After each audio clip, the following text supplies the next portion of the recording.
Hello YouTube, in this video I'll be exposing credit card fraud and how scammers make millions from this. So I'll be telling you what credit card fraud is, how it is done, and how you can prevent yourself from becoming a victim of credit card fraud.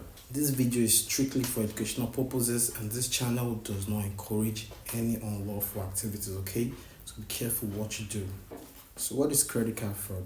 Credit card fraud is the unauthorized use of a credit card or credit card information to make purchases or withdraw funds.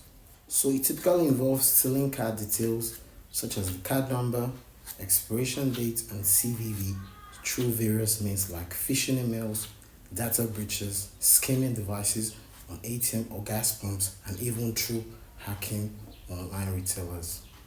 So there are two main types: card present fraud, where the physical card is used, often with stolen or cloned cards, and card not present fraud, which occurs online or over the phone using only the card details. Okay, now the latter is increasingly common due to the rise in e-commerce.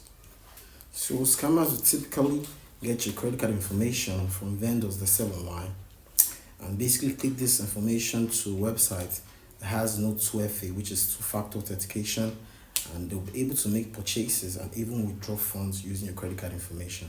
Fraudsters may also use identity theft, opening new credit accounts in someone else's name. This type of fraud can go undetected for long periods and damage a victim's credit score and financial reputation. So to protect against credit card fraud, individuals should regularly monitor statements, use strong passwords for online accounts, avoid sharing card details, and be cautious of unsolicited requests for information. With cyber threats evolving, ongoing vigilance and updated security measures are key to prevention. Thanks for watching the video. If you are new to the channel, kindly hit the subscribe button and turn on your post notification so you don't miss my next video, and quickly go follow all my social media accounts. Bye.